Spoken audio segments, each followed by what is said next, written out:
What do you think about poor Dr. now? Well, it seems to have loosened up a little bit since I left. Janis Joplin's list of favorite singers holds a shocking secret, revealing a deep connection to a blues queen that goes beyond the grave. Her voice was a hurricane, a raw power that shook the world. But this force of nature was carefully built, a collection of sounds from the singers who came before her. She listened to their voices and made their power her own. Tune in to discover the unbelievable reason Janis felt she was the reincarnation of one of these singers. Number 1. Aretha Franklin.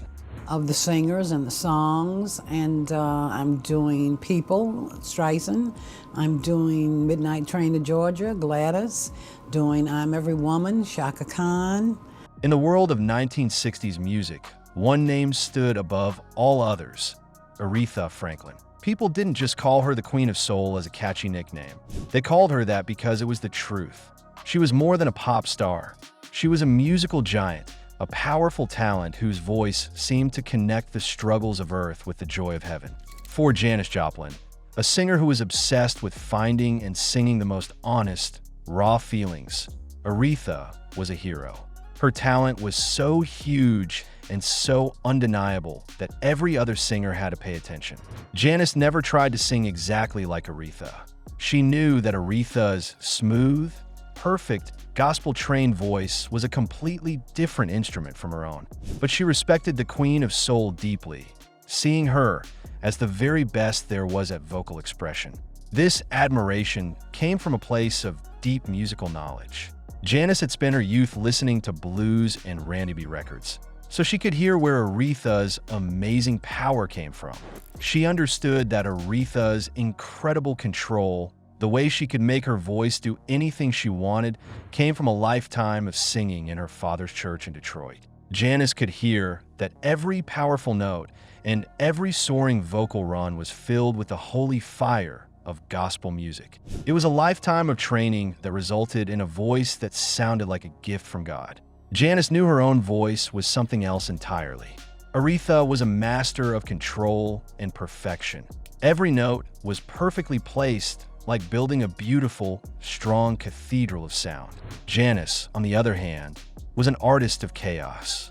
Her genius was in her bravery, her willingness to let her voice crack and break and fall apart if the emotion of the song demanded it. She sang from a place of pain and desperation. Yet, these big differences in their styles only made Janis admire Aretha's talent even more. She was in awe of Aretha's incredible vocal range, the way she could hit the highest notes and the lowest notes with ease. She was amazed by her perfect pitch and her ability to sing with so much power without ever sounding like she was straining. It was a different way of showing her soul. Aretha's was a voice of divine power and confidence, while Janis's was one of desperate, human vulnerability. But both were equally real and had a huge emotional impact. Whenever an interviewer asked Janis who her favorite singers were, she was always quick to name Aretha Franklin. She knew that Aretha's success and her incredible talent had changed everything for women in music. You can hear Aretha's influence on Janis, not because she sounds like her, but because you can hear her trying to reach for the same emotional heights. When you listen to a song like Piece of My Heart or Cry Baby, you can hear Janis pushing her voice to the absolute edge. She soars into the highest parts of her range with a power that sounds like it's tearing her apart. In those moments, she is reaching for the same emotional territory that Aretha lived in so comfortably. Aretha Franklin had set a new standard. She wasn't just a pretty voice. She was an empowered woman who co-wrote her own songs, arranged her own music, respect from everyone in the industry. I don't know. We'll see. I don't know. It depends on what Mr. Davis would like to do, and we'll talk about it. I'll approve half, and he'll approve half, or we'll see. This mix of pure talent and artistic strength was something Janis deeply respected. In Aretha, Janis saw the ultimate singer, a woman whose technical skill was matched only by the deep soul in her voice. Their methods were different. Aretha was a mighty river, and Janis was a raging flood, but they were both drawing their power from the same deep well of blues and gospel. She respected the Queen's control, but she worshipped a high priestess of rebellion. Number 2. Nina Simone. Calling Nina Simone just a singer is like calling a lion just a cat. It doesn't even begin to tell the whole story. She was a brilliant composer. She was a piano player who had been trained to play classical music at the highest level. She was a powerful voice in the civil rights movement. And she was the high priestess of her own special kind of music. It was this fierce, fearless, and total originality that earned the deep admiration of Janis Joplin. At a time when record companies wanted every artist to fit neatly into a simple category like pop or folk, Nina Simone refused. She smashed every box they tried to put her in.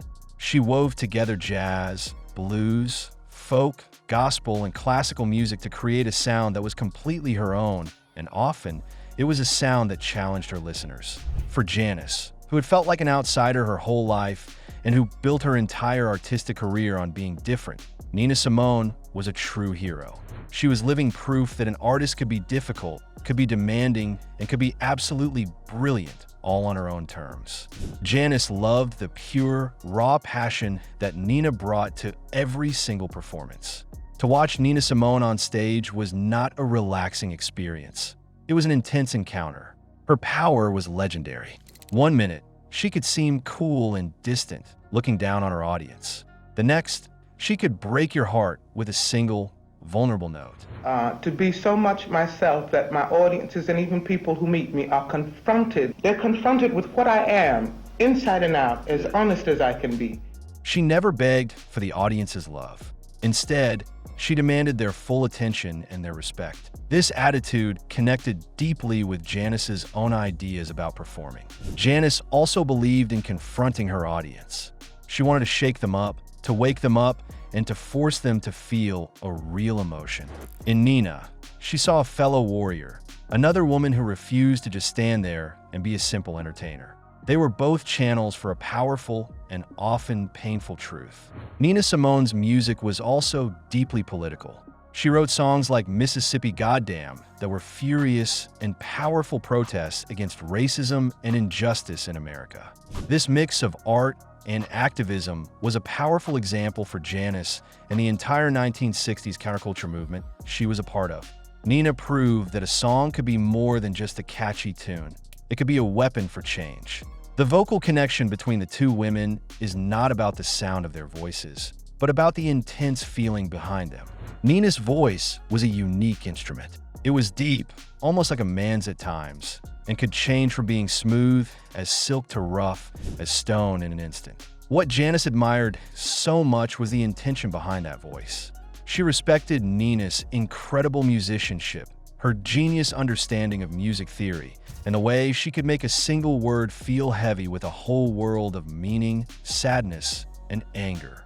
When Janis sang a classic song like Summertime, she didn't just sing the notes. The sheep have to have something to follow, and religion is necessary. I believe in all of them. She took the song apart and rebuilt it from the inside out, filling it with her own pain and longing. This was a lesson in how to truly own a song, a lesson she could have learned directly from Nina's own radical versions of popular songs. In Nina Simone, Janis Joplin saw more than a great musician. She saw a role model. She was a strong, smart, and emotional force of nature who made her own rules. She had her heroes. Now, she would find her equal. Number 3, Odetta.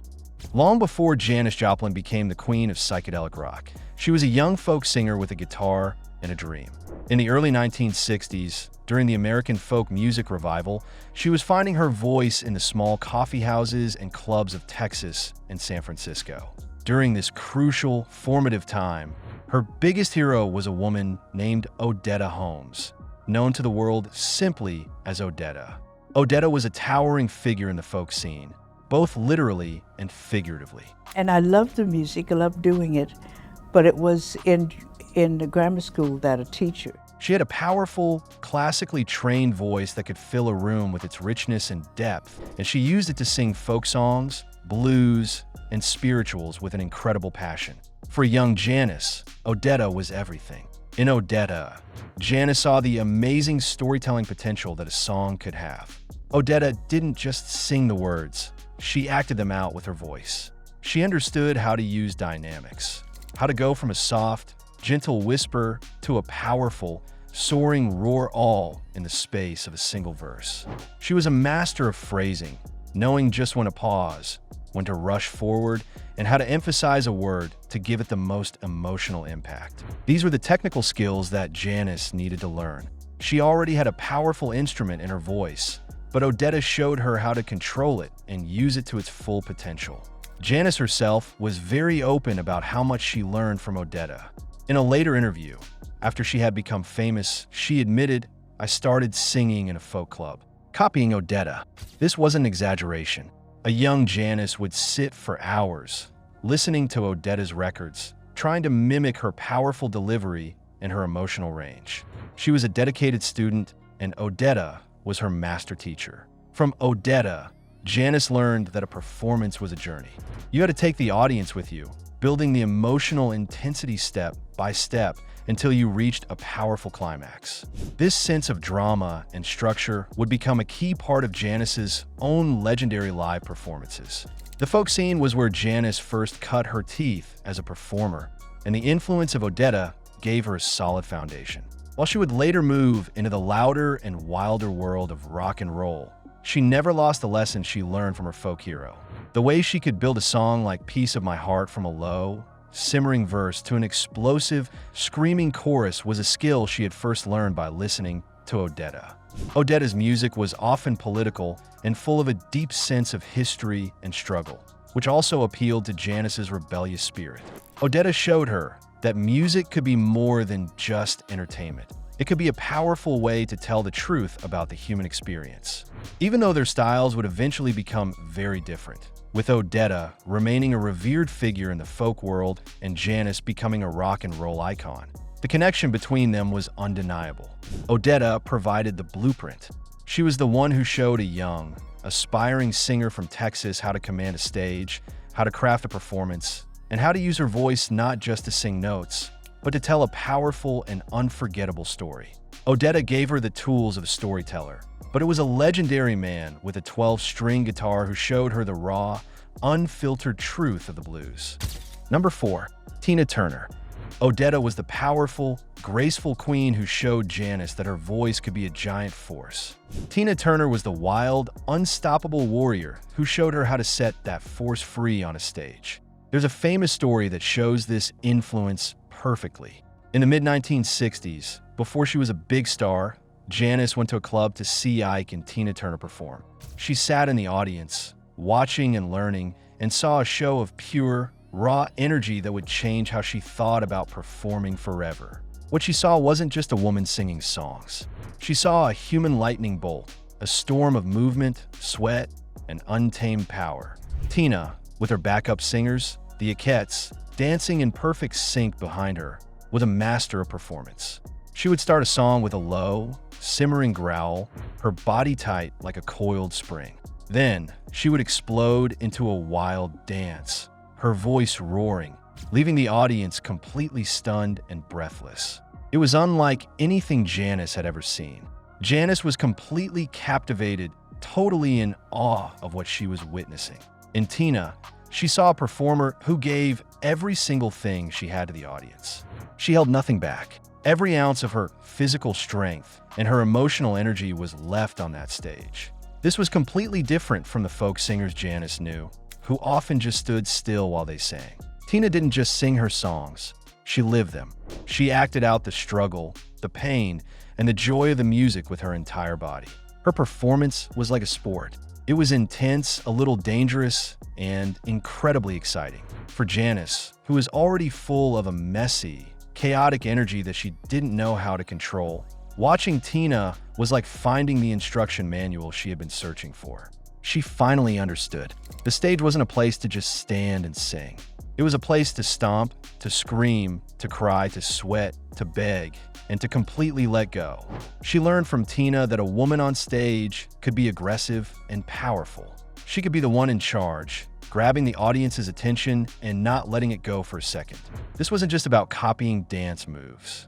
It was a deep respect between two incredibly powerful women who both understood that performing was a way to let out all the feelings trapped inside. Janis's own stage style would become legendary. The way she stomped her foot in time with the drums, the way she would take a big drink from her bottle of Southern Comfort, the way she threw her hair around, the way she looked like she was in a physical fight with the words she was singing, all of it could be traced back to the untamed energy she saw in Tina Turner that night. Their voices were very different, of course. Tina's voice was like sandpaper, a tough and gritty shout.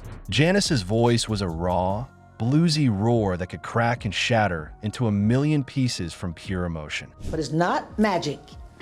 It's the practice itself is more mystic, but not magic. But their main idea about performing was exactly the same. Leave it all on the stage. There was no room for faking it. You had to give the audience the real, raw you. In a time when most female singers were expected to be nice, neat, and polished, Tina Turner was a glorious, sweaty, powerful force of nature. Janis took that lesson to heart and created her own unique style of performing that was as much a wild therapy session as it was a rock concert. She learned how to move. Next, she would learn the meaning of soul from its true queen. Number 5, Jimi Hendrix. In the colorful, wild, and world-changing music scene of the late 1960s, two stars burned brighter and faster than all the rest: Janis Joplin and Jimi Hendrix. They weren't just famous at the same time, they were kindred spirits, two halves of the same psychedelic soul. Their respect for each other came from the fact that they were both living the same amazing story. They were both explosive, once-in-a-generation talents who completely changed what was possible with their chosen instruments. For Hendrix, it was the electric guitar. For Joplin, it was the human voice. They were both outsiders who had broken down the doors of the music world, bringing with them a powerful, blues-soaked realness that was new and exciting. Their journey to superstardom took off at the exact same place, the legendary Monterey International Pop Festival in 1967. On that stage, each of them gave a performance so powerful and so new that it became a key moment in rock and roll history. That festival was the true beginning of their parallel paths to becoming icons. Janis deeply admired Jimi's endless creativity and the way he seemed to be physically connected to his guitar. You know, like, make the jazz really come out good, and then make the blues really come out good, make the rock really come out good. He wasn't just playing notes, he was pulling sound from another dimension, creating music that felt like it came from outer space but was still deeply connected to the old American blues that they both loved so much. Janis recognized his mission because it was the same as hers. She saw in his wild, genius-level playing the same burning desire that fueled her own singing. You know, when the audience is quiet while you're playing, that's really great. That means they're listening. It was a constant need to push the limits, to go further, to find new sounds and new feelings that no one had ever expressed before. Hendrix could make his guitar scream with pain, cry with sadness, whisper a secret, and roar with anger. He created a whole new language for his instrument. And Janis Joplin was doing the exact same thing with her voice. She understood what he was doing because she was doing it too. They were both true innovators, taking the blues music they grew up with and blasting it into the future, adding more volume, more feedback, and more wild psychedelic energy. Their connection was one of deep respect between two masters of their craft. They were in a very small club of artists who were playing a different game from everyone else. Stories from that time tell of a friendly, easy relationship between them. And sometimes people don't really try to understand, you know, it's like a circus that might come in town. So, wow, watch that, you know. They went to the same parties, played at the same historic festivals like Woodstock, and shared the incredible and often difficult experience of being turned into cultural symbols overnight. In Jimi, Janis saw more than just an amazing guitar player. She saw a true peer. He was someone who understood the intense pressure, the amazing freedom, and the spiritual journey of being an artist who was a channel for something raw and powerful that they couldn't always control. These artists were the pillars of her sound, the teachers who showed her how to use her voice to tell the deepest truths about the human heart. Do you agree with Janis' choices? Tell us in the comments below. And don't forget to like and subscribe for more.